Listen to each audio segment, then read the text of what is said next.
Drivetribe, Migz here, and I'm here with McClure, who has an amazing looking Porsche. Let's take a look, the Porsche. Right, Dick, can you tell us a little bit about your Porsche?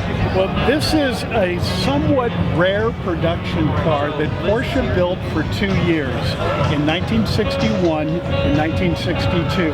It's called a 356B carbon-bodied Notchback Coupe. So it's different than the normal fastback 356s of the day. Technically what it was a cabriolet convertible body with a welded-on hardtop, because that was kind of a popular look that the Porsche customers liked. So they thought, well, let's market it as just a coupe with a hardtop on it. It turned out that it wasn't that popular, and they only built it for a couple of years. And sadly, a lot of them have gone away because cabriolets are worth so much more money than these old coupes. Some people cut their roofs off and made them convertibles. Yeah. But I found this car a little over a year ago, in June of 2017, and it was kind of just an empty shell of a car. It had front suspension, but it had a rear transaxle underneath it, but it had lost its engine, its interior, bumpers, glass, and the guy offered it to me. He said, if anybody can bring this thing back to life, and some guys, I think it's you. So I looked at it as kind of a creative challenge. And so I got the car, I kind of looked at it and said, okay, there are no rules, let's have fun, let's make it a driver, and let's take it out and have fun with it, use it. I am one of the only folks here today that has participated in every Quail event since it started 16 years ago. Now that is good.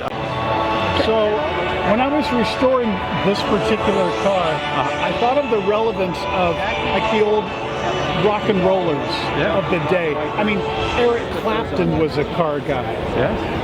A guy that I've met through this event, Nick Mason, who's the drummer from Pink Floyd, he's a serious car guy who very aptly says, I'm really a car guy whose career was interrupted by a 50-year stint as a drummer for a rock band. Oh, I hear that. Okay, and a couple of years ago, I came up with an idea for the Quail, because I give advisory stuff for what we do here every year, and I said, let's reach out and get the rock and roll car guys, ask them if they'd come to the event, and get up on stage and interview them, and ask what the connection between music and cool cars is.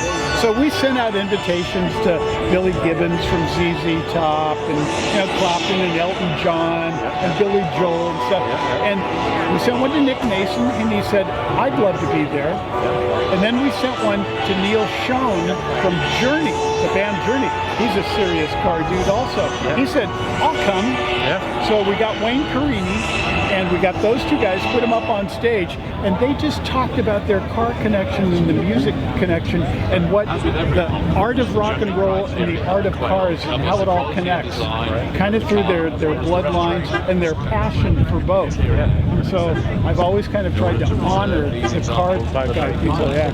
You know, I contacted Nico McBrain, who was supposed to be here as well. He wasn't able to make it, but however, at the Quail Motorsports Gathering, and he lives right down the road from me in Florida. All of the entrants so next year, hopefully, our guest of honor is going to be Brian Johnson from AC/DC. There you go. Serious car dude. That would be great. That would be marvelous. Yeah, it's marvelous. But thank you so much for speaking with us today about your car. It's an amazing looking car. Beautiful. It has a nice history and story behind it. I appreciate it very much. And it was restored to have fun, because that's what these cars were built for. He keeps wanting people to sit on his car. Let's sit.